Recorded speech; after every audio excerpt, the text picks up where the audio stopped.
Você é o canal. Você tem toda a responsabilidade. Se não desenvolver sua maneira de crer a fim de cooperar com Deus, ele será limitado. Deus é tão grande quanto você lhe permitir que ele o seja.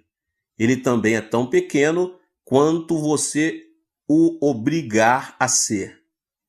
Quando os pecadores vêm a Jesus, quebrados e infelizes, primeiramente lhes ensino que Deus habita em seu interior e que possui todo recurso em Jesus Cristo. Então procuro reeducá-los para que desenvolva seu coração a fim de cooperar com Deus. Todos, sem exceção, partem com nova fé e levam uma vida milagrosa e vitoriosa. Como é que este povo, se todos fossem realmente pobres e cheios de fracasso, pôde dar mais de 20 milhões de dólares à sua igreja de 1969 a 1977? Todos os anos damos cabo de nossos projetos, que geralmente custam de 1,5 milhão a 2 milhões de dólares. Estes membros podem dar porque foram enriquecidos e são sucesso tremendos porque sabem como obter a fonte de recurso.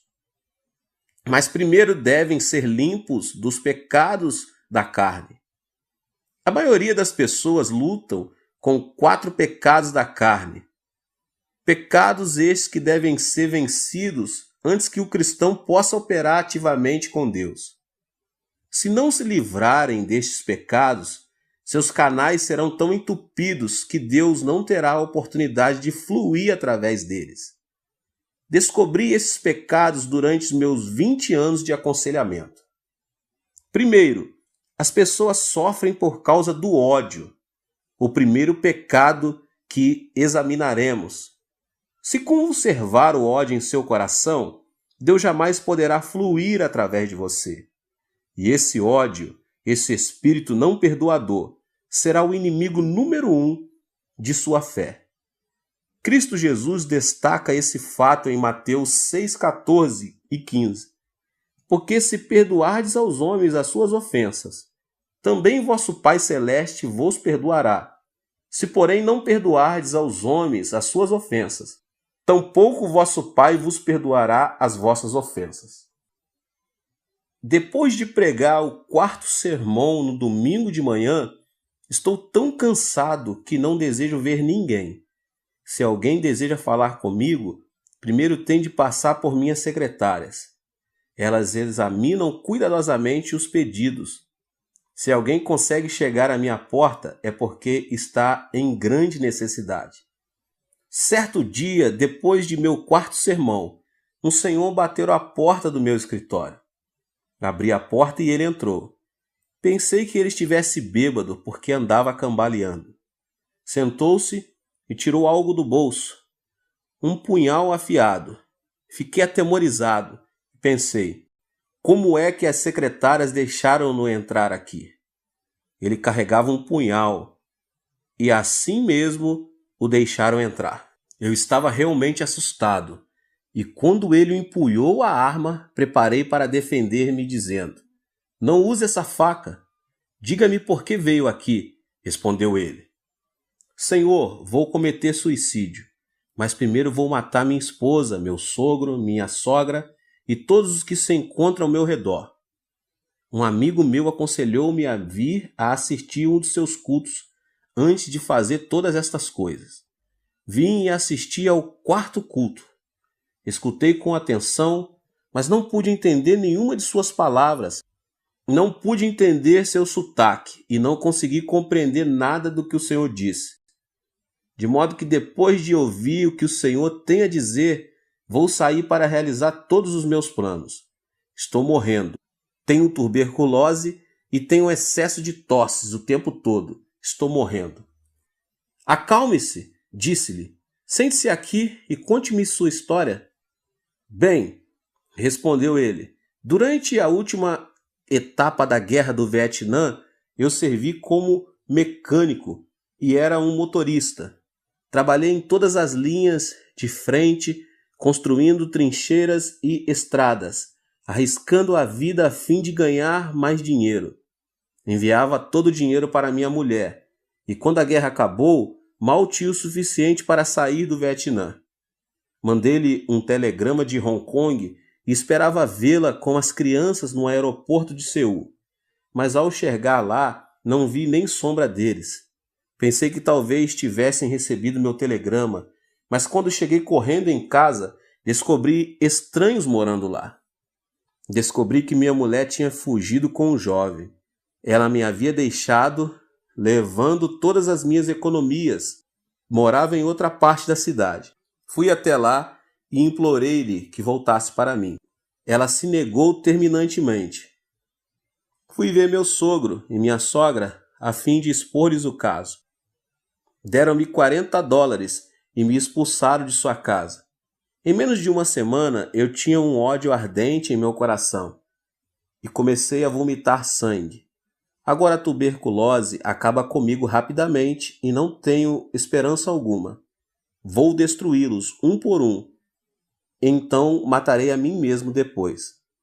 Cavalheiro, disse-lhe eu, essa não é a maneira de fazer vingança. A melhor maneira de se vingar é encontrar um novo emprego, construir um lar mais lindo e melhor e mostrar a ele do que você é capaz. Desta maneira você realmente poderá vingar-se. Mas matá-los e depois matar a si mesmo não lhe trará satisfação alguma. Odeio-os, clamou ele. Enquanto os odiar, vai destruir-se, disse eu. O ódio destrói mais a pessoa que odeia do que aos outros. Por que você não experimenta Jesus? Perguntei. Quando Jesus entra em seu coração, todo o poder de Deus vem e habita em você. O poder de Deus fluirá através de você. Deus o tocará, o curará e restaurará a sua vida. Você poderá construir sua vida e isso seria vingança verdadeira contra seus inimigos. Enviei-o à montanha de oração, onde ele aceitou a Jesus Cristo como seu salvador pessoal. Contudo, ele não podia perdoar de todo a sua esposa. Pedi-lhe, pois, que bendizesse sua esposa. A melhor maneira de perdoar sua esposa é bendizê-la. Abençoe-lhe o espírito, alma, corpo e vida. Ore para que Deus abra as portas dos céus e derrame bênção sobre ela. Não posso abençoá-la, exclamou ele. Não a amaldiçoarei, porém não a bendirei. Respondi, se não a abençoar, não será curado. Ao abençoar, as bênçãos começam em você. Você vai aproveitar mais de suas bênçãos do que ela. Temos um ditado que diz, se deseja sujar o rosto dos outros com barro, terá primeiro que sujar suas mãos. De modo que, se amaldiçoar sua mulher, a maldição primeiro tem que sair de sua boca e você será amaldiçoado primeiro. Mas se abençoar sua esposa, a palavra de bênção procederá de seu coração, saindo-lhe pela boca e você será abençoado primeiro. Assim sendo, vá em frente e bendiga-lhe.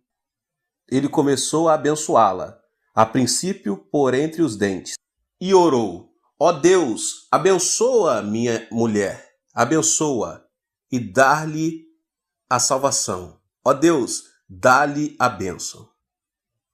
Ele continuou a bendizer-lhe e em menos de um mês foi completamente curado da tuberculose e sua vida foi transformada. O poder de Deus começou a emanar dele e sua face brilhava.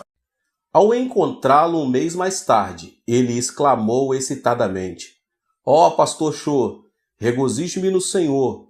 Louvo a Deus porque agora realmente aprecio de verdade a minha esposa. Foi por ela ter me deixado que encontrei Jesus. Oro por ela todos os dias. Renovei minha licença para dirigir tratores. Tenho um novo emprego. Estou construindo um novo lar e espero que minha esposa volte para mim. Este homem louvava ao Senhor. Ele construía sua vida através do poder de Deus que tinha começado a emanar de sua vida. Ele estava curado de espírito e corpo. Se não se livrar de seu ódio, não poderá entrar em contato com o Senhor. Quando você sair a pregar o Evangelho, deve ajudar as pessoas a compreender isto. Certo dia, uma professora veio ver-me. Ela era a diretora de uma escola e sofria de artrite. Tinha ido a todos os hospitais, mas não tinha sido curada. Impus as mãos sobre ela, orei e repreendi a doença. Gritei, fiz tudo o que podia, mas Deus não a tocou. Muitas pessoas tinham sido curadas na igreja, mas a despeito de tudo, ela não era curada. Afinal, comecei a desistir. Mas certo dia o Espírito Santo me disse: não grite, ore e repreenda. Não posso fluir através dela, porque ela odeia o ex-marido.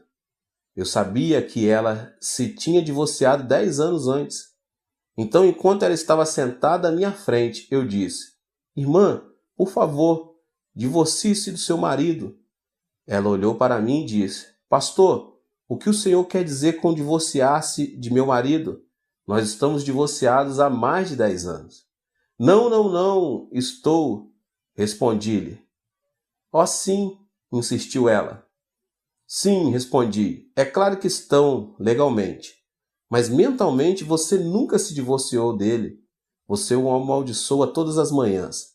Todos os dias você o amaldiçoa e odeia. Em sua imaginação, nunca se divorciou do seu marido.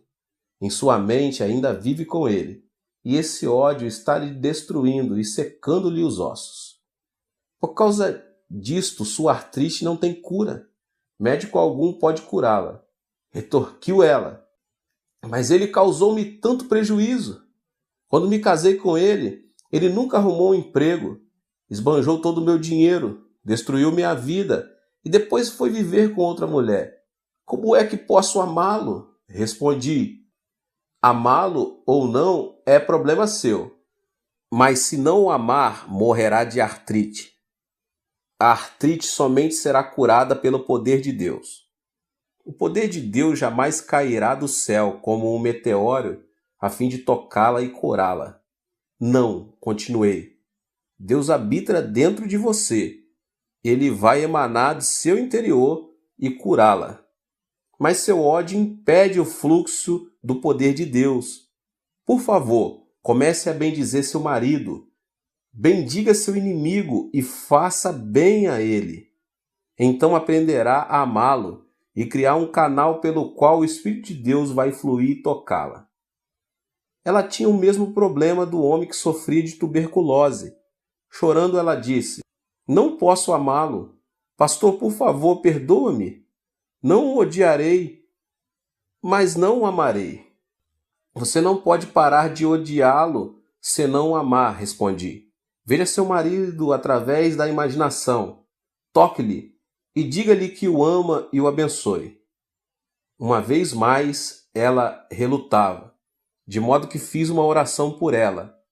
Ela chorava mordendo os dentes, mas afinal começou a sentir amor por ele e, orando, pediu a Deus que o abençoasse, que o salvasse e que lhe desse todas as boas coisas. O poder de Deus começou a fluir através dela e ela foi tocada.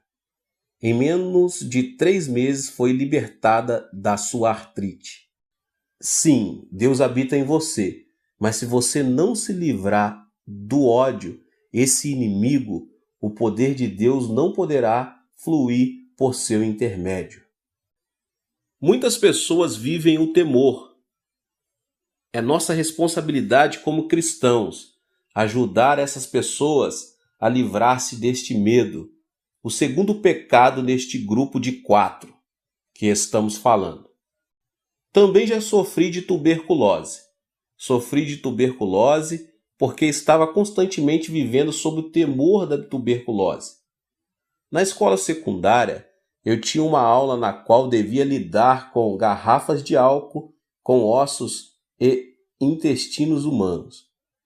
A simples vista dessas garrafas enchia-me de pavor. Certa manhã, o professor de biologia falava sobre a tuberculose. Naquela época não havia remédios miraculosos, e o professor disse que se contraísse tuberculose estaríamos perdidos, e nossos intestinos teriam a aparência do que estavam naquelas garrafas, para o resto de nossa vida. Falou dos perigos da tuberculose e no final da aula disse: Há pessoas que nascem com tendência para a tuberculose. Homens com ombros estreitos e pescoços compridos são mais propensos a contrair tuberculose. Todos os alunos começaram a esticar os pescoços e a medi-los como se fossem cegonhas. Olhando para os meus companheiros, vi que eu tinha o pescoço mais comprido de todos. Imediatamente tive o pressentimento de que contrairia tuberculose. O temor oprimia-me o coração. Quando cheguei em casa, olhei no espelho, medi o pescoço a tarde toda. O temor invadiu-me e comecei a viver sobre agudo temor da doença. Quando completei 18 anos de idade, sofri de tuberculose. O semelhante atrai o semelhante, e o igual produz seu igual. Se a pessoa tiver medo, o diabo tem um canal aberto para qual atingi-la. Temor é fé negativa. De modo como eu tinha medo da tuberculose, contraí tuberculose, e à medida que vomitava sangue, dizia a mim mesmo, sim, é exatamente isto que eu esperava. Eu tinha lido em certo periódico médico da Coreia que muita gente morre por hábito. Pensava comigo mesmo, como é que a gente pode morrer por hábito? Esses médicos não cristãos falavam do importante papel que o medo tem em nossa vida. Por exemplo, um homem de apenas 50 anos de idade, já avô, morreu de pressão alta. Seu filho, chegando aos 50 anos de idade, morreu de pressão alta. Ao chegar aos 50 anos de idade, no instante em que sentia alguma tontura, ele há de pensar, isso é um ataque de coração. Se sentir alguma dor no peito, espera imediatamente outro ataque. Vive cada dia com o seu temor e expectativa. O medo cria esta situação em seu corpo e logo ele está de morrer de um ataque cardíaco. Muitas mulheres morrem por causa do medo do câncer. Certa mulher poderia dizer, bem, minha tia morreu de câncer, minha mãe morreu de câncer, de modo que com certeza também morrerei de câncer. Quando essa mulher chegar à mesma idade na qual sua tia e sua mãe faleceram e sentir qualquer tipo de dor, poderá dizer, isto é o câncer. Certamente está chegando meu tempo. Ela há de esperar todos os dias, dizendo a si mesma que vai sofrer de câncer, e repetirá esse pensamento muitas vezes. É desta maneira que os médicos diziam que a pessoa morreria por hábito. Se a pessoa tiver um temor específico, então o poder da destruição começará a fluir. Em 1969, quando Deus me pediu que renunciasse ao pastorado de minha segunda igreja, eu tinha 10.000 membros batizados com uma assistência regular de 12.000. Eu vivia feliz, sentia-me bem satisfeito. Tinha uma linda casa, uma esposa maravilhosa, filhos, carro do último modelo e até chofer. Então eu disse, Deus, vou ficar nessa igreja até que os meus cabelos se tornem brancos. Mas certo dia, enquanto estava orando em meu escritório, o Espírito Santo veio e disse, Cho, seu tempo aqui terminou. Você deve preparar-se para mudar. Senhor, disse eu, mudar-me? Já comecei uma igreja e esta é a segunda que começo e edifico. Desejas que eu vá abrir um terceiro trabalho? Por que deve ser sempre eu que dê início a novas obras? Estás escolhendo a pessoa errada. Dize a outro que vá. Assim comecei a discutir com o Senhor. Ninguém, entretanto, deve argumentar com Deus, porque ele sempre tem razão. Finalmente, Deus persuadiu-me dizendo, você deve ir e edificar uma igreja com espaço para 10.000 pessoas. Uma igreja que possa enviar pelo menos 500 missionários. Pai, repliquei, não posso fazer isso. Tenho pavor mortal de edificar uma igreja desse tamanho. Mas Deus disse, não. Disse-lhe que vá e você tem que ir. Consultei um construtor acerca dos custos. Disse-me ele por alto que eu ia precisar de pelo menos 2,5 milhões de dólares só para a igreja.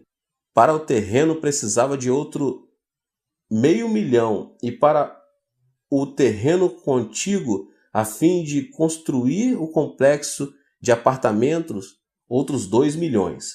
Um total de não menos 5 milhões de dólares. Perguntou-me quanto dinheiro eu tinha. Disse-lhe que possuía 2.500 dólares. Ele olhou para mim espantado, sacudiu a cabeça e não disse nada. Então fui a uma reunião dos anciões da igreja e contei-lhes o plano. Certo ancião disse: Pastor, quanto dinheiro o senhor vai conseguir nos Estados Unidos? Nenhum centavo, disse-lhe eu. Disseram: O senhor é um bom homem, um ministro genuíno, mas não é homem de negócios. Não é assim que se constrói uma igreja em um complexo de apartamentos. Então reuni meus 600 diáconos. Quando lhes contei o plano, começaram imediatamente a agir como coelhos assustados, como se eu fosse impor-lhes um tributo de sangue. Senti-me desnorteado. Estava cheio de medo. Fui ao Senhor. Senhor, ouviste todas as palavras dos anciões e diáconos. Estão todos de acordo, de modo que o Senhor tem de pensar sobre este assunto de novo. Então o Espírito Santo falou ao meu coração: Filho, quando foi que lhe pedi que fosse falar aos anciões e com os diáconos? Então, eu não devia?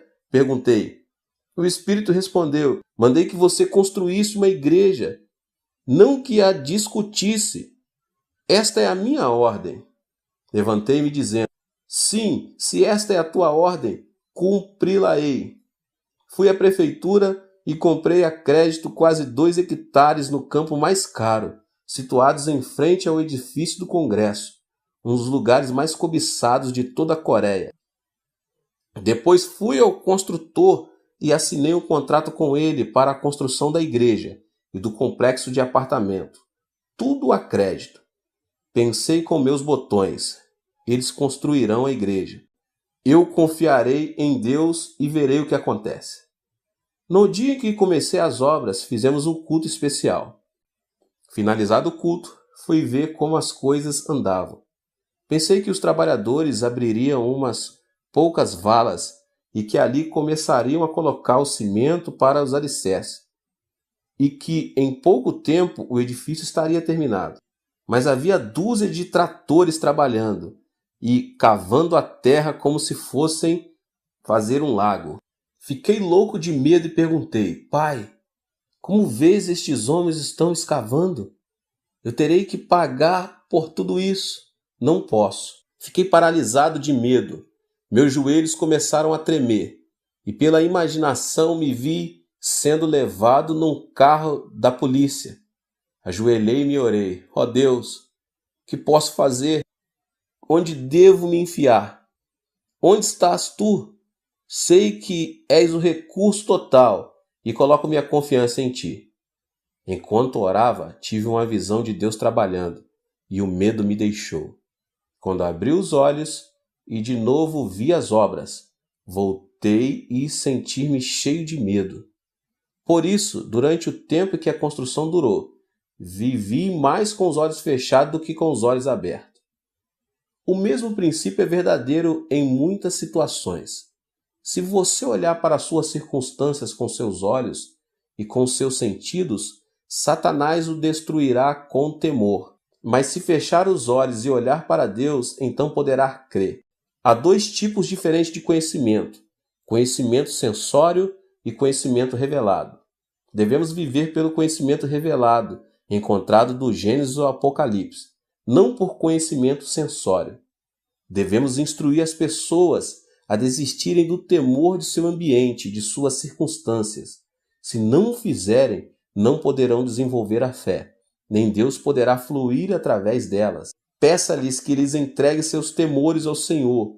Ensine-lhes a colocar sua fé somente na palavra de Deus. Muitas pessoas vivem com complexos de inferioridade e estão completamente frustradas. Esse sentimento de inferioridade é a terceira área problemática que discutirei agora nesta pregação. Se as pessoas sentirem-se inferiores por viverem numa área de favelas, você não as poderá tirar dali. Talvez tenham fracassado em seus negócios e se resignaram a ser fracassos. Mas enquanto tiverem essa atitude, você não as pode ajudar. Você deve pedir que cada um entregue seu complexo de inferioridade a Deus e permita-se ser reconstruído pelo amor de Deus. Certo dia, um menino matou o irmão menor com uma faca. A notícia causou sensação imediata. Os pais amavam o menino falecido com grande ardor. Louvavam-no constantemente na presença do seu irmão maior. O irmão maior começou a sentir-se desprezado e inferior. Certo dia, quando os pais estavam fora, o irmão menor chegou da escola e o mais velho o matou. O complexo de inferioridade é muito destrutivo. Uma vez sofri de um complexo de inferioridade. Depois de lutar durante 2 anos em meu primeiro trabalho pioneiro, a igreja começou a crescer. Mas em uma igreja muito barulhenta, uma verdadeira igreja pentecostal. Muita gente recebia o batismo no Espírito Santo e muitos eram curados de diversas doenças. Certo dia, o executivo principal de nossa denominação mandou chamar-me. Nesta época, eles estavam em meio caminho entre os pentecostais mais ardorosos e os presbiterianos mais conservadores. Perguntaram-me: "Você realmente está orando pelos enfermos e fazendo com que as pessoas gritem e falem outras línguas em seus cultos?" "Sim", respondi. "Você é um fanático", asseveraram. "Não sou fanático. Faço tudo de acordo com o ensino bíblico", defendi-me. Depois de discutir este assunto, caçaram minha licença ministerial, me mandaram embora. Fui expulso de minha própria denominação. Depois de algum tempo, o missionário John Huston veio e me levou de volta. Ao ser expulso, fui atingido por sentimentos de inferioridade. Esse complexo de inferioridade produziu em mim um sentimento de destruição. Foi-me difícil sair dessa situação. Na época em que os membros da comissão executiva me expulsaram, entretanto, não sabiam que certo dia eu seria superintendente geral dessa mesma denominação. Esse foi um cargo que ocupei até recentemente. Quando fui eleito para esse cargo, tínhamos somente 2.000 membros. Aplicando as leis da fé e ensinando aos pastores, tive um rápido crescimento. Quando pedi demissão do cargo, as estatísticas revelaram que a denominação contava com total de 30 igrejas e com mais de 200.000 membros.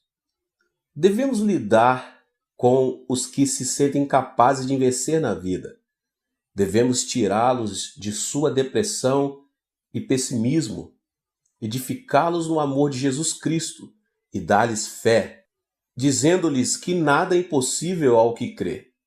Devemos curá-los e treiná-los. Logo eles se desfarão de seu sentimento de inferioridade. Certo domingo de manhã, enquanto pregava no segundo culto, vi um homem que eu sabia estar mentalmente doente. Ele foi trazido com os pés e mãos amarrados. Nesse dia, estávamos fazendo compromisso para terminarmos com êxito a 5ª etapa da construção.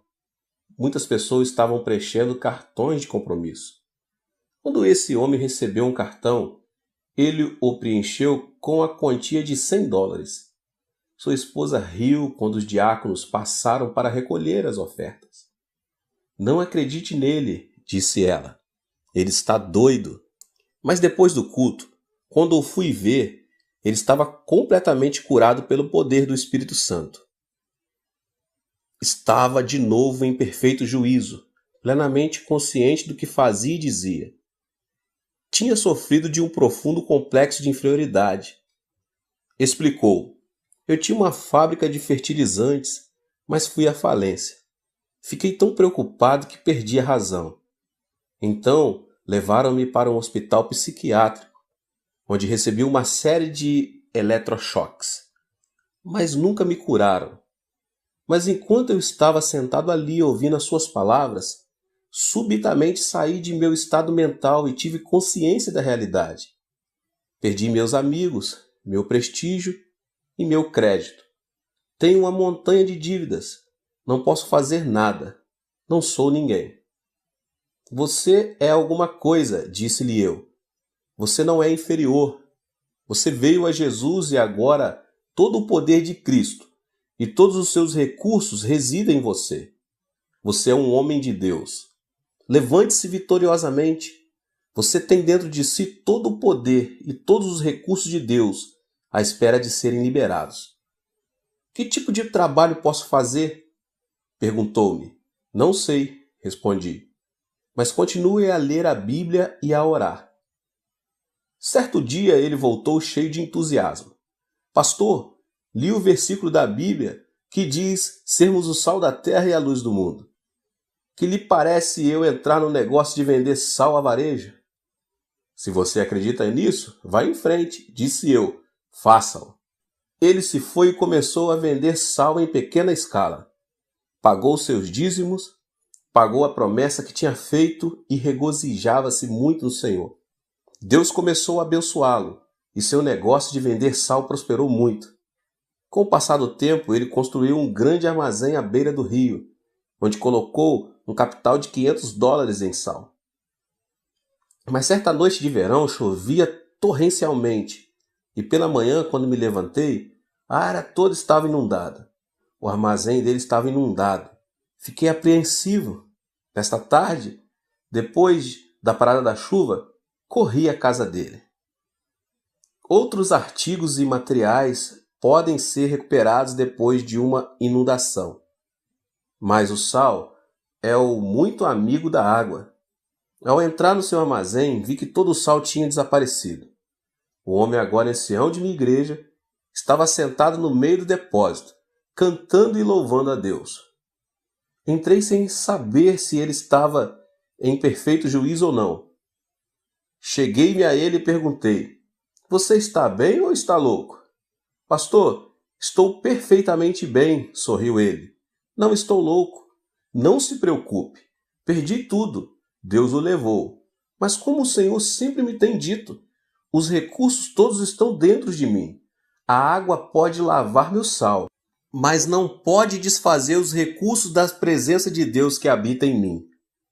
Posso fazer brotar esses recursos novamente através da fé e da oração. Espere só. Dê-me um tempo. Levantarei meus negócios de novo. Já não sofria de nenhum complexo de inferioridade. Estava cheio de confiança. Hoje ele é um multimilionário e continua a vender sal. Também começou a fábrica de relógios e tem sua fábrica própria. Ele já me acompanhou a Los Angeles, a Vancouver e a Nova York. Recentemente fez uma viagem à Europa. Este homem é somente um exemplo de como podemos ajudar as pessoas a se livrarem de seus sentimentos de inferioridade, dando ênfase a todos os recursos de Deus que lhes estão à disposição. Muitas pessoas também sofrem de sentimentos de culpa. Este é o quarto problema que deve ser vencido antes que o cristão possa trabalhar ativamente com Deus. Pois enquanto a pessoa sofrer de culpa, Deus jamais poderá fluir através dela. Precisamos ajudar as pessoas a se livrarem de seus sentimentos de culpa. Precisamos fazê-las compreender que quando se sentem indignas e cheias de culpa, simplesmente poderão vir ao Senhor e Ele as limpará. Certo dia eu estava em meu escritório, quando entrou um lindo casal. O homem era uma pessoa muito elegante e sua esposa uma senhora adorável. Embora essa adorável senhora tivesse mais ou menos 30 anos de idade, parecia velha, emaciada e quase nem podia abrir os olhos. O marido disse: Pastor, minha mulher está morrendo. Já tentei tudo: psicologia, psiquiatria e todos os médicos, remédios imagináveis. Sou rico, já gastei milhares e milhares de dólares com ela, mas os médicos não puderam fazer nada. Agora desenganaram-na. Ouvi dizer que o Senhor realmente tem ajudado muita gente e que muitos foram curados por seu ministério.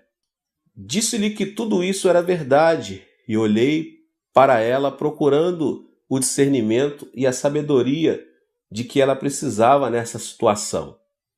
Orei silenciosamente. Senhor, ela veio até aqui. Agora o que faço? Imediatamente a voz de Deus falou. Ela sofre de uma doença psicossomática. Não é uma doença orgânica, é mental. Pedi que o marido saísse do escritório e, voltando-me para a mulher, disse: A senhora deseja viver? É preciso que viva por causa de seu marido, pelo menos. Se a senhora tivesse de morrer, já devia tê-lo feito, pois agora tem 3 filhos. Se morrer agora, deixando os filhos para o seu marido cuidar, realmente atrapalhará a vida dele. Portanto, de uma maneira ou de outra é preciso que a senhora viva para o seu marido e seus filhos. Gostaria de viver, disse-me ela. Então posso ajudá-la, mas somente com uma condição. Deve contar-me sua vida passada, respondi. Ela se aprumou na cadeira e com ira nos olhos respondeu: Será que estou numa delegacia de polícia? O senhor é um ditador? Por que me pede isso? Isto não é um interrogatório e não tenho que revelar meu passado. Então não poderei ajudá-la, respondi. Se a senhora persistir nesse curso de ação, vou pedir que Deus revele diretamente as áreas problemáticas do seu passado. Ela ficou espantada e, tirando um lenço da bolsa, começou a chorar. Depois de um longo suspiro, disse: Pastor, vou revelar meu passado, mas não acho que seja esse meu problema. Sim, disse eu. Esta é a causa de seus problemas. Meus pais morreram quando eu era bem jovem e praticamente fui criada por minha irmã mais velha. Minha irmã era como uma mãe para mim e meu cunhado como um pai. Tomaram conta de mim e morei com eles durante meu tempo de ginásio, colegial e faculdade. No meu 3º ano de faculdade, minha irmã foi para a maternidade a fim de dar à luz seu último filho. Durante o tempo em que ela esteve lá, eu tomei conta da casa e das crianças. Sem saber o que estava acontecendo, meu cunhado e eu nos apaixonamos. Não sei o que aconteceu comigo, mas caímos num relacionamento imoral. Logo a culpa alojou-se em meu coração. Desse momento em diante eu morreria de culpa. Mas meu cunhado continuava a telefonar-me de seu escritório e constantemente nos encontrávamos em motéis, hotéis e estações de água. Tive vários abortos e ainda assim não podia recusar os pedidos de meu cunhado. Eu morria de medo de minha irmã descobrir. Por isso meu cunhado intimidava-me continuamente. Eu estava sendo destruída aos poucos. Ao formar-me, decidi que casaria com o primeiro homem que me propusesse casamento. Encontrei um emprego e o jovem que agora é meu marido pediu-me para que casasse com ele. Nada perguntou do meu passado. Aceitei porque assim me afastaria de meu cunhado. Casei-me com ele e com o correr do tempo ele se tornou muito rico. Demitiu-se do seu antigo emprego e começou o seu próprio negócio. Agora está rico. Temos um bom lar, dinheiro, tudo. Mas desde o dia em que caí com meu cunhado, tenho sofrido destes fortes sentimentos de culpa. Sempre que tenho relações com meu marido, sinto-me como se fosse uma prostituta. Não tenho o direito de receber o seu amor. Por dentro choro amargamente. Meus filhos são como anjos. Gostam de me abraçar dizendo mamãe. E odeio a mim mesma. Sou eu que sou uma prostituta. Não sou digna de receber este tipo de amor de meus filhos. Não gosto de ver meu rosto no espelho e é por isto que me visto de maneira tão desleixada. Perdi o apetite e não sinto nenhuma felicidade ou alegria no coração. A senhora deve perdoar-se a si mesma, disse-lhe. Tenho boas novas para a senhora. Jesus Cristo veio e morreu na cruz pela senhora e pelos seus pecados. Nem mesmo Jesus pode perdoar os meus pecados, clamou ela, chorando. Meus pecados são grandes e profundos demais para serem perdoados. Fiz de tudo. Todo mundo pode ser perdoado, menos eu. Enganei minha irmã e não posso confessar-lhe o que fiz. Isso prejudicaria sua vida toda. Indaguei silentemente. Senhor, como posso ajudá-la? Tens de ajudar-me. Então ouvi um suave sussurro em meu coração e subitamente ocorreu uma ideia. Irmã, feche os olhos, pedi-lhe fazendo o mesmo. Vamos até um lago lindo e silencioso. Agora estamos assentados à margem do lago. Há muito cascalho ao nosso redor. Tenho na mão uma pedrinha de cascalho. Por favor, apanhe uma pedra grande e joguemos o cascalho e a pedra dentro do lago.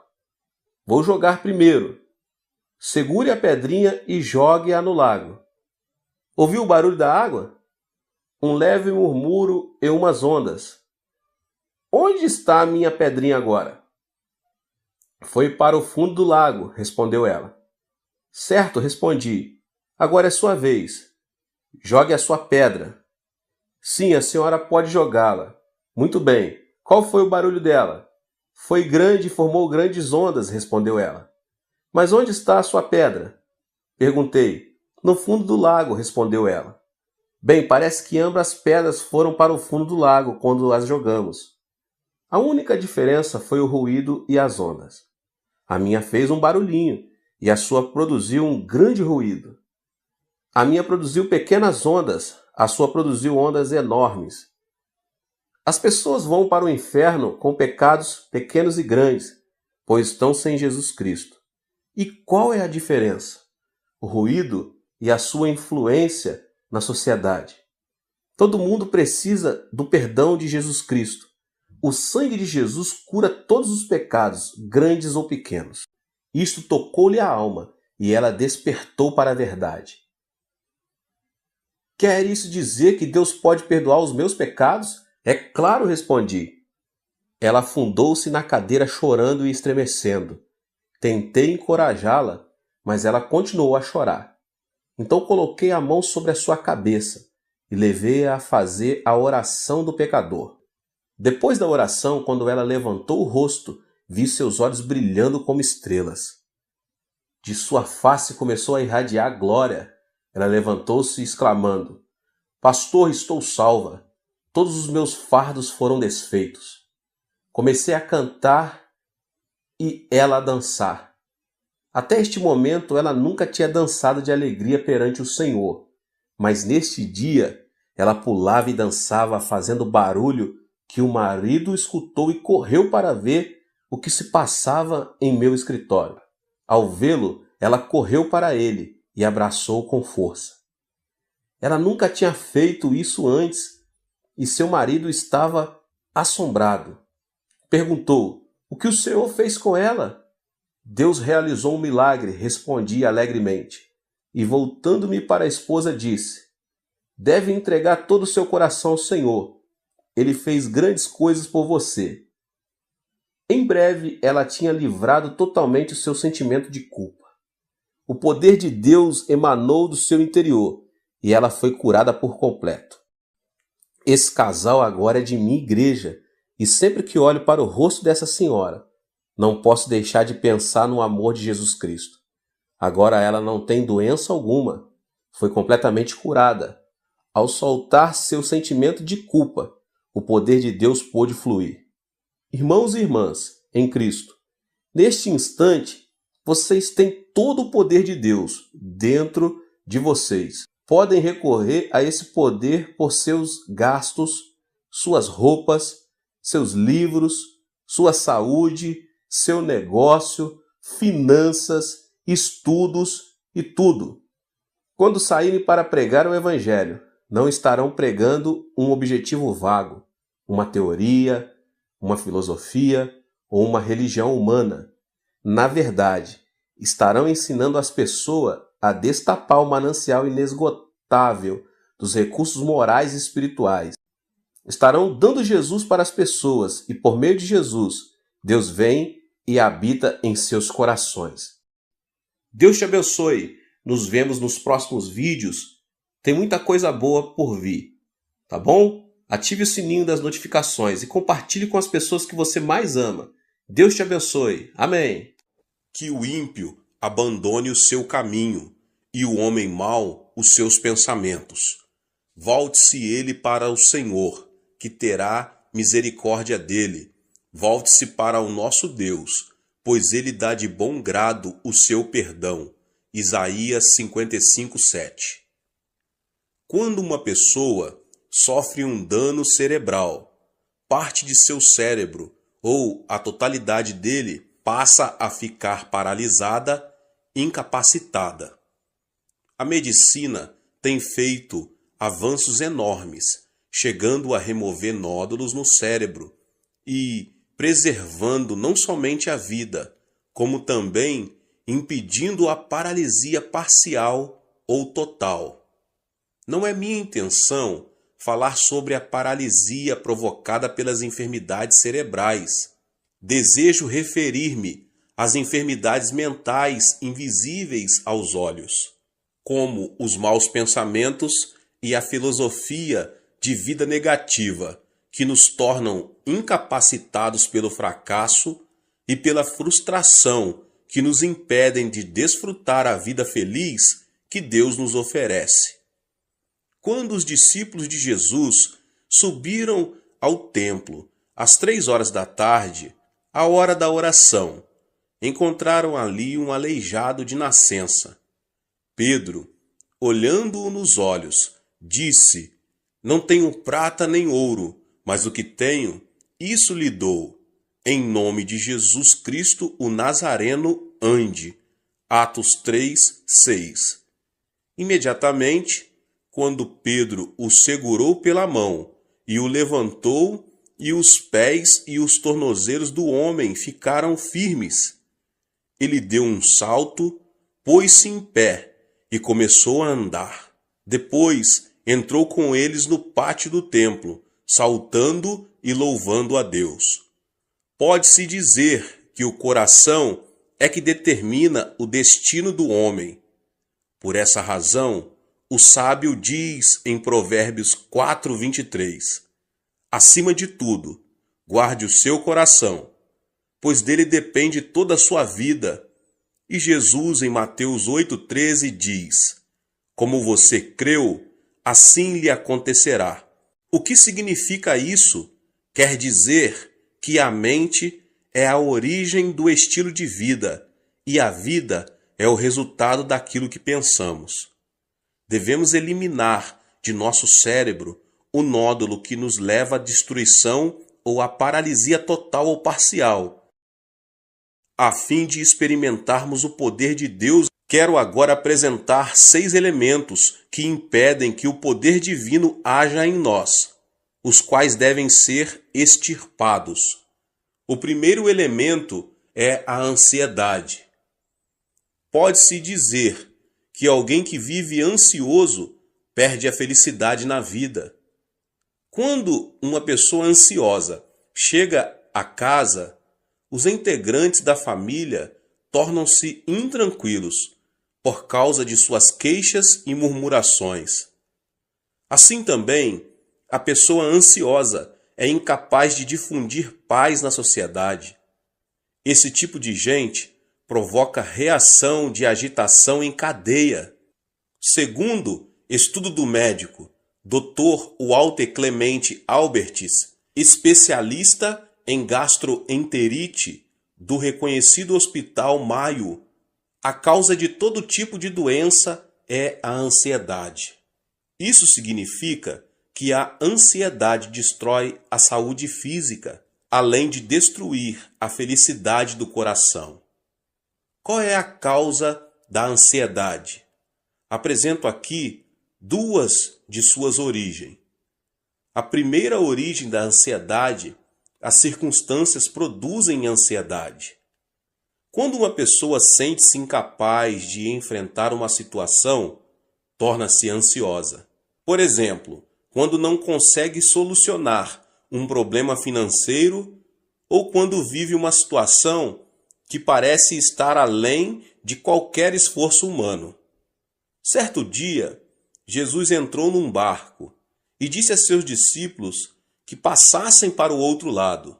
No começo, o lago estava tão calmo que o barco deslizava como um patim sobre rodas.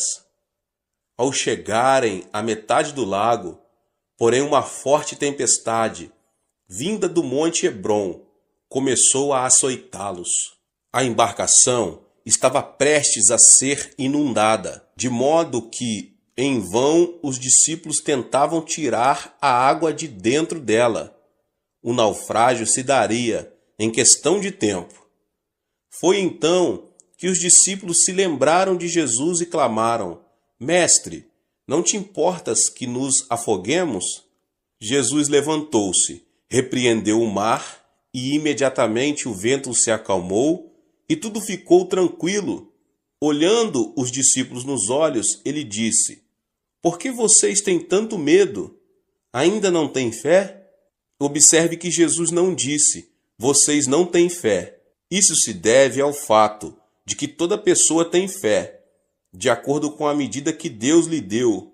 O fundamento da fé dos discípulos, entretanto, eram as circunstâncias, os sentimentos e a emoção. Eles tinham fé somente quando tudo estava calmo. Ao terem a vida ameaçada por uma tempestade, sua fé transformou-se em dúvida, criando uma nuvem de ansiedade no coração. Portanto, devemos repelir os pensamentos oriundos das circunstâncias e as emoções da terceira dimensão, a fim de aceitar os pensamentos de Deus, os da quarta dimensão. Quando viram a tempestade e as ondas, os discípulos fracassaram em aceitar o pensamento de Deus, apesar de terem ouvido o Senhor dizer que queria passar para o outro lado do lago. Seus fundamentos de fé não eram a palavra de Deus da quarta dimensão, e sim as circunstâncias e as emoções da terceira dimensão. Foi por isso que o Senhor lhes perguntou: Onde está a sua fé? A palavra de Deus permanece para sempre e jamais muda. Apegar-se firmemente à palavra de Deus não é outra coisa senão aceitar o pensamento de Deus. Portanto, apesar das circunstâncias, se o fundamento do nosso coração é a palavra de Deus, mediante a fé, podemos estar livres de nossa ansiedade e preocupação. A segunda origem da ansiedade é que o pecado produz ansiedade. Quando peca, a pessoa torna-se ansiosa, porque perde a confiança diante de Deus. O pecado separa o homem de Deus. Quando Adão e Eva pecaram, não puderam permanecer diante dele. Gênesis 3:10 diz: Ouvi teus passos no jardim, e fiquei com medo, porque estava nu. Por isso me escondi. Qual foi a causa do medo? O pecado, sem dúvida. Ao comer do fruto da árvore proibida, Adão e Eva souberam que estavam nus e tiveram medo. Por isso não puderam apresentar-se diante de Deus. Da mesma forma, o homem que comete pecado não tem paz. As Escrituras dizem: Não há paz alguma para os ímpios. Isaías 48:22. Portanto, a consequência do pecado é a ansiedade. Se uma pessoa se sente ansiosa ao sentar-se e ao levantar-se, sua vida será uma ruína. Não obstante, se alguém se aproxima do Senhor e confessa todos os seus pecados, estes se tornam brancos como a neve, ainda que tenham sido como o escarlate. Não se trata de mudar as circunstâncias para que possamos desfrutar paz. Jesus disse: Nesse mundo vocês terão aflições, Contudo, tenham ânimo, eu venci o mundo. João 16:33. E o apóstolo João declara: porque aquele que está em vocês é maior do que aquele que está no mundo. 1 João 4:4. Portanto, apesar das circunstâncias, deposite sua fé na palavra de Deus. O arrependimento o ajudará a se libertar de toda a ansiedade que tenta destruir sua vida. O segundo elemento é a solidão. A solidão a que me refiro não é a solidão causada pelas circunstâncias. Por exemplo, se você separa um tempo para orar no monte e estar a sós com Deus, isso não é solidão. A solidão é sentir-se só e se caracteriza pelo egocentrismo. É querer receber sem dar. É manter-se indiferente à felicidade dos outros.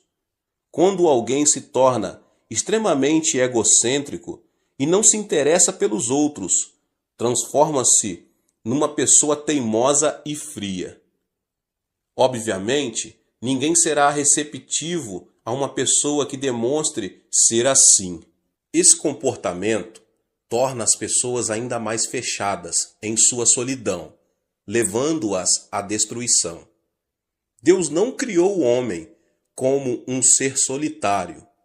Em Gênesis 2, 18 e 24, o Senhor fala: não é bom que o homem esteja só. Farei para ele alguém que o auxilie e lhe corresponda. Por essa razão, o homem deixará pai e mãe e se unirá à sua mulher, e eles se tornarão uma só carne. O homem nasce de duas pessoas. No idioma chinês, a palavra homem é representada por caracteres formados por dois traços que se apoiam entre si. Ou seja, são duas pessoas que formam uma unidade. Por isso Jesus orou ao Pai, dizendo: Pai nosso que estás nos céus. Não é o plano de Deus que o homem esteja só. Até mesmo na natureza de pregar o Evangelho, Jesus enviou os seus discípulos em duplas. O apóstolo Paulo sempre esteve acompanhado de Barnabé. Depois de uma discussão entre eles, Paulo juntou-se a Silas e Barnabé a João Marcos. Portanto, quem se considera santo e justo e gosta de estar sozinho não é um santo verdadeiro. Nada mais é do que um egoísta. Temos de desfazer a solidão do nosso coração, que nada mais faz senão destruir a nossa vida. Agora, o terceiro elemento é a indecisão. A fé sem obras é morta. Quando alguém duvida e vacila entre uma e outra coisa, denota ser uma pessoa indecisa. E uma pessoa indecisa caracteriza-se pela falta de responsabilidade e receio, o fracasso e o erro.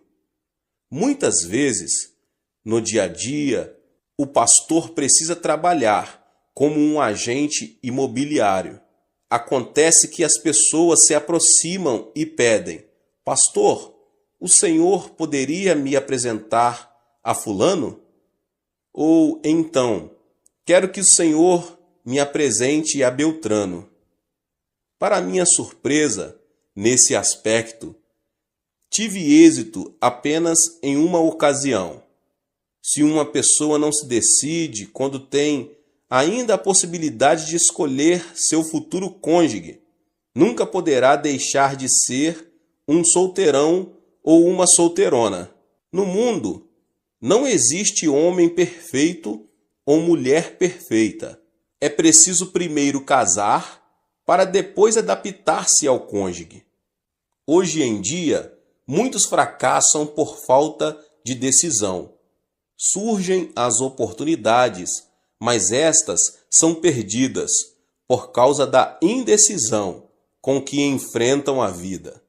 Ao longo de minha vida, nunca vi uma pessoa extraordinariamente inteligente que tenha conseguido grandes coisas. Os chamados inteligentes pensam demais e dizem: é preciso descartar esta possibilidade. Isto não funcionará. Ainda não chegou a hora de pôr isto ou aquilo em ação. O tempo passa e, no final das contas, eles não fazem nada. Portanto, podemos vencer se, com convicção, seguirmos em frente. Alguns membros da minha igreja já vieram a mim e perguntaram: Pastor, o senhor acredita que será bom para mim emigrar para outro país? O que o senhor acha de eu começar um novo negócio? Devo continuar a fazer o que eu estou fazendo? Esperam então que eu tome a decisão por eles. Diante dessa situação, eu simplesmente aconselho: não me peça que tome a decisão por você. Vá ao monte da oração e ore. Clame a Deus, que certamente dirá que caminho você deve seguir. Diante da dúvida ou incerteza, devemos nos apegar a Deus e pedir-lhe de todo o coração que nos oriente. Então, Deus nos ajudará a tomar a decisão correta. Em Tiago 1, do 6 ao 8, diz: peça, porém, com fé, sem duvidar, pois aquele que duvida é semelhante à onda do mar, levada e agitada pelo vento. Não pense que tal pessoa receberá coisa alguma do Senhor, pois tem mente dividida e é instável em tudo o que faz. O Senhor disse que não abençoaria pessoas indecisas. Remova a indecisão com o pensamento de Deus. Livre-se da indecisão. Assim, você poderá alcançar sucesso em sua vida. O quarto elemento é a ira. Temos a tendência de nos irritar com extrema facilidade, tanto em casa como no ambiente de trabalho. Creio que uma das principais razões para isso é o fato de não sabermos quanto a ira é destrutiva. A ira é prejudicial, não somente à saúde, mas também ao intelecto, pois o torna cego. Em uma conferência, o famoso anatomista inglês John Hutton afirmou ser a ira semelhante ao suicídio. Logo depois de ter apresentado sua tese, ele teve uma forte discussão com alguns dos alunos que o ouviram e discordaram daquilo que ele defendia. Isso o irritou sobremaneira, levando-o à morte instantânea, vítima de um ataque cardíaco. As palavras de John Hutton causaram grande repercussão por causa de sua morte trágica. Irar-se é como cuspir para cima, ou seja, a ira se volta contra a própria pessoa. A Bíblia diz que a ira rebaixa o nível da pessoa e o transforma em ignorante. A sabedoria do homem lhe dá paciência. Sua glória é ignorar as ofensas. Provérbios 19, 11. O homem paciente dá prova de grande entendimento, mas o precipitado revela a insensatez. Provérbios 14, 29. Além disso, a ira nos separa da alegria de Deus, porque irritar-se é cometer o mal na presença divina. Existem hoje muitas famílias destruídas por palavras cheias de ira. É aconselhável falar pacificamente, em tom moderado, ainda que seja em momento de ira. Quando preciso aconselhar pessoas que têm a tendência a se irar facilmente, digo: quando você voltar a se irritar, abaixe a voz e fale devagar. Se a sua esposa cometeu um erro grave, não levante a voz dizendo: querida, porque isso o levará a irar-se ainda mais. Fale em tom baixo e suave, Querida, qualquer pessoa tem a experiência de se ter irritado e depois de algum tempo arrepender-se de haver agido dessa forma. A ira destrói tudo. A ira não traz benefício nenhum à sua vida. Precisamos aprender a preservar e desfazer a ira que nos leva à destruição, e então nos será concedida uma nova manhã. O quinto elemento é a frustração. A pessoa que fracassa e tem pensamentos negativos, que fala de forma negativa e age de maneira negativa, é definitivamente alguém cheio de frustração. Uma pessoa frustrada não vive criativamente, não passa de um pessimista e tem uma autoimagem de desalento e fracasso. No idioma coreano, temos certas expressões negativas que são espontâneas. Dizemos com frequência, morro de, e o pior é que dizemos várias vezes ao dia, e isso mata a alma. Morro de fome, comi até explodir. Morro de felicidade, morro de desânimo, morro por causa da sujeira que existe aqui. Morro de calor, morro de frio. É tão lindo que quero morrer. Pergunta-me se o aprecio tanto, por que quer morrer? E não é só isso. Há canções seculares, cuja letra é também pessimista e frustrante. Deus não nos abençoará se vivermos chorando e pronunciando palavras negativas. A Bíblia diz, e caiu na armadilha das palavras que você mesmo disse, está prisioneiro do que falou. Provérbios 6, 2. Isso sugere a importância das palavras em nossa vida. Portanto, se falarmos palavras negativas, vamos viver sob a sombra da frustração. Tenho recebido muitas cartas que chegam do interior do país. No entanto, se o conteúdo da carta é negativo e frustrante, deixo de responder a ela. Ao contrário, se a pessoa que a escreveu, embora diante de frustração e de um panorama desalentador, denota a esperança, oro por ela e faço tudo o que posso para ajudá-la. Sabe qual é a diferença entre uma pessoa de sucesso e uma pessoa fracassada?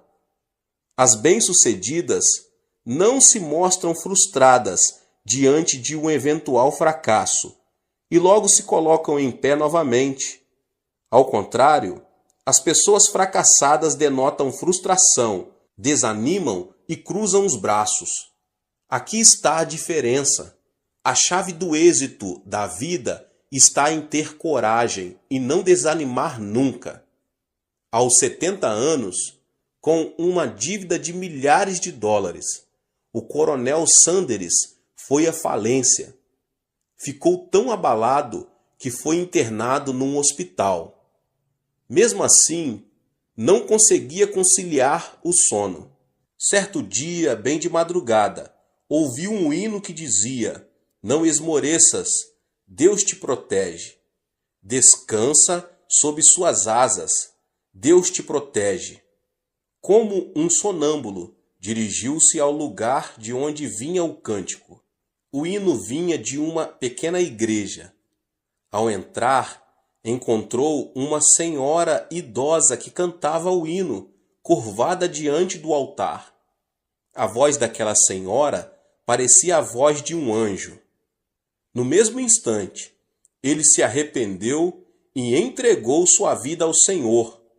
Repentinamente, sentiu uma grande paz. A paz que só desfrutam as pessoas que caminham com o Senhor.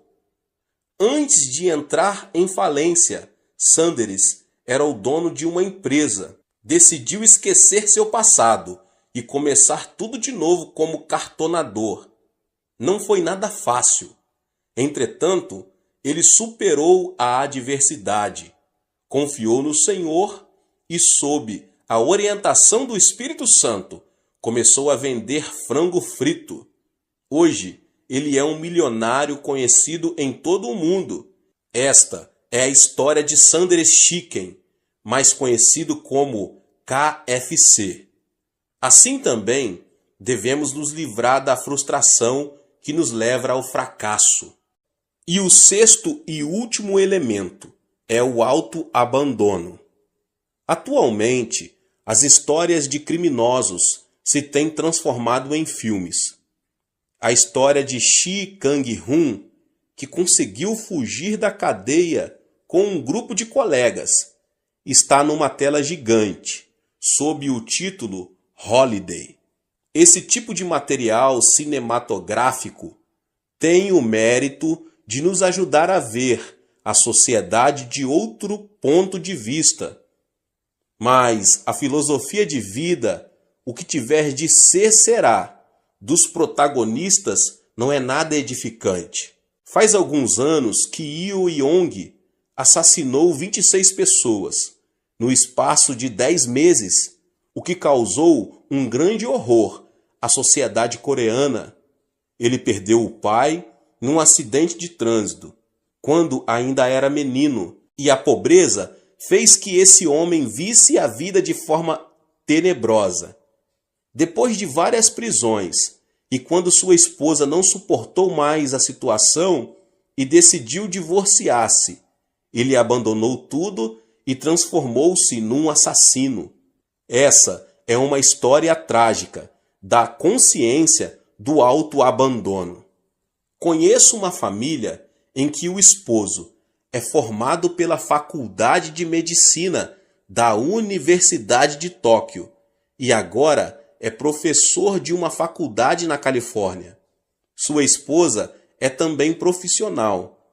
Não obstante, uma pequena diferença de opiniões os separou emocionalmente. Ao final, acabaram sendo vencidos. O esposo começou a delirar e pensava que a esposa o queria assassinar. Por isso, dormia com uma faca à sua cabeceira.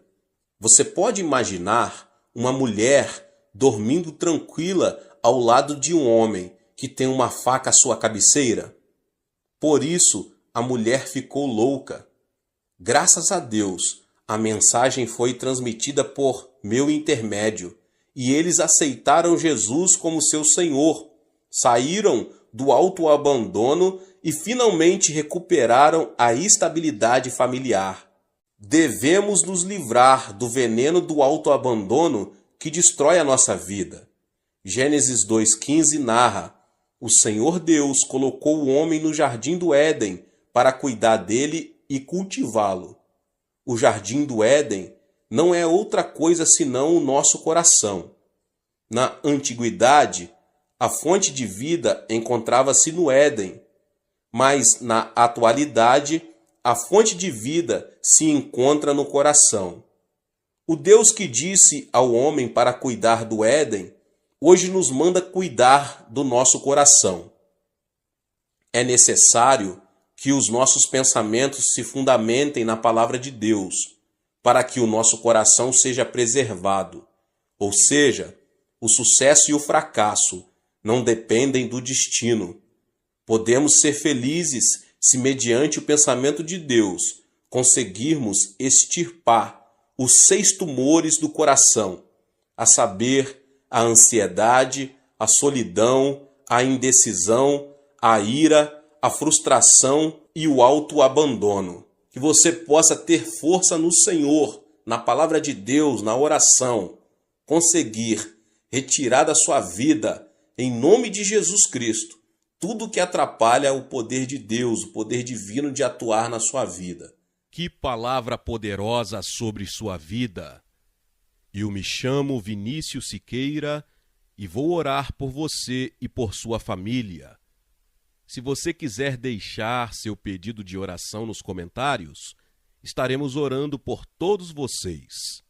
Vou orar por você, abençoando seu dia e sua semana em nome de Jesus. Mas antes vou fazer declarações da palavra de Deus sobre sua vida em nome de Jesus. A Bíblia diz em Números capítulo 6, os versículos 24 ao 26. O Senhor te abençoe e te guarde. O Senhor faça resplandecer o seu rosto sobre ti e te conceda graça.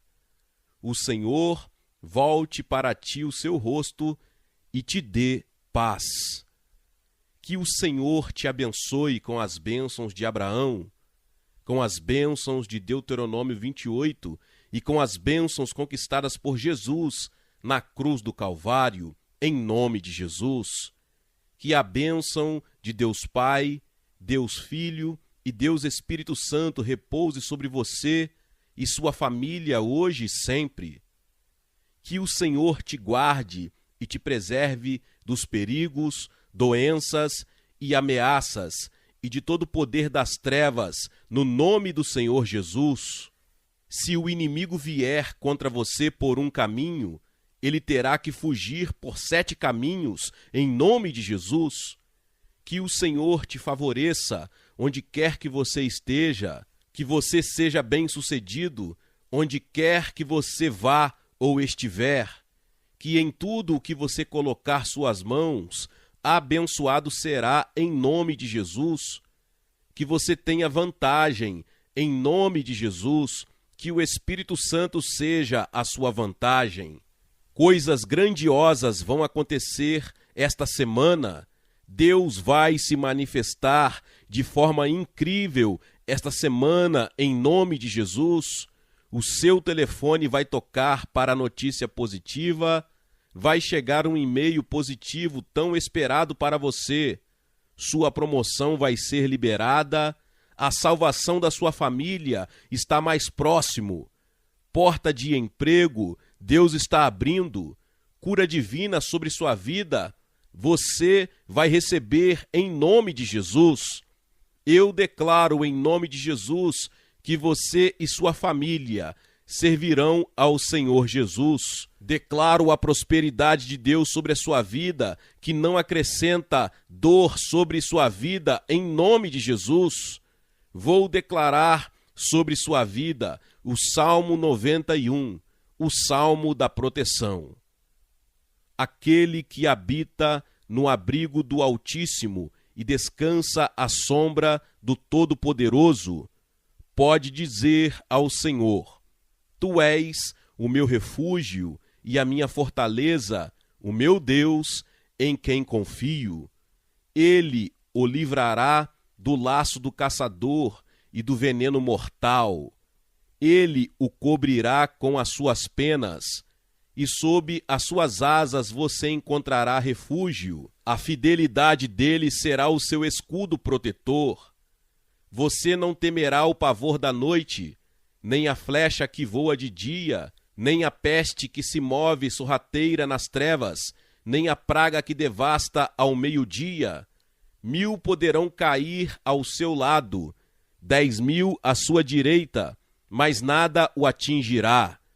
Você simplesmente o olhará e verá o castigo dos ímpios. Se você fizer do Altíssimo o seu refúgio, nenhum mal o atingirá, desgraça alguma chegará à sua tenda, porque a seus anjos ele dará ordens a seu respeito, para que o protejam em todos os seus caminhos. Com as mãos eles o segurarão, para que você não tropece em alguma pedra. Você pisará o leão e a cobra, pisoteará o leão forte e a serpente, porque ele me ama, eu o resgatarei, eu o protegerei, pois conhece o meu nome. Ele clamará a mim, e eu lhe darei resposta, e na adversidade estarei com ele. Vou livrá-lo e cobri-lo de honra. Vida longa eu lhe darei, e lhe mostrarei a minha salvação. Senhor meu Deus e meu Pai, graças te dou, ó Senhor Jesus, porque o Senhor ouve a nossa oração e sempre atende.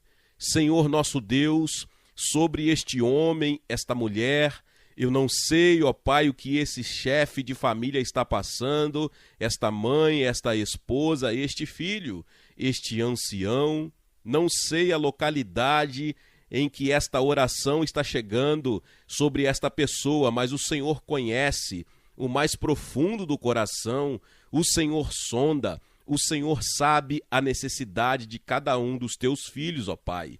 Neste momento, eu quero orar abençoando a vida desta pessoa que ouve esta oração, que ele seja abençoado, que ela seja abençoada, que esta casa reflita a glória do Senhor, a paz de Cristo, as bênçãos de Deus sobre esta família. Em o nome de Jesus Cristo, ó Pai, continua abençoando os teus filhos, continua abençoando as tuas filhas, Senhor. Em o nome de Jesus, para a glória do teu nome, que todo mal caia por terra, todo o espírito maligno que se levanta contra esta pessoa que ouve esta oração, que seja anulado, que sejam quebrados todos os planos do maligno contra esta pessoa, contra esta família, em nome de Jesus. Eu declaro a bênção do Senhor, em nome de Deus Pai, Deus Filho e Deus Espírito Santo, em nome de Jesus.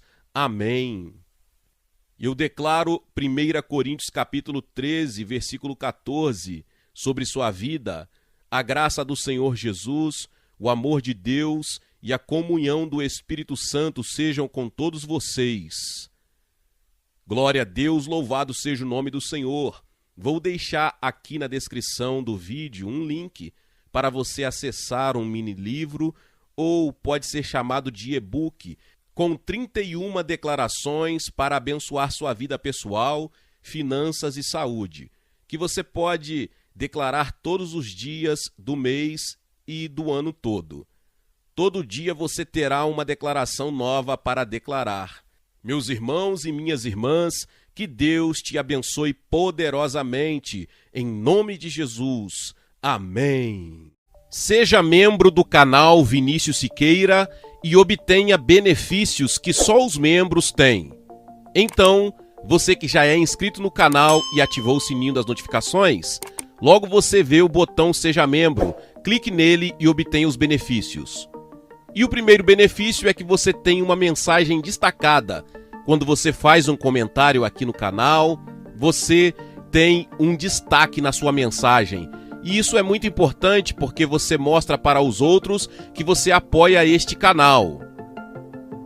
E outro benefício que você tem é que você pode compartilhar os devocionais diários, que são 365 devocionais, que são postados todos os dias aqui no canal. Existe um grupo específico e a pessoa recebe um link que é direcionado para o grupo. E nesse grupo você tem todos os devocionais de todos os dias do mês, que você recebe logo pela manhã, e você tem o benefício de compartilhar esses devocionais com os seus contatos. Esse benefício é apenas para os membros. No YouTube não tem como compartilhar os devocionais, apenas ler na comunidade do YouTube, mas quem é membro tem o benefício de compartilhar com todos os seus contatos e as suas redes sociais. Seja membro!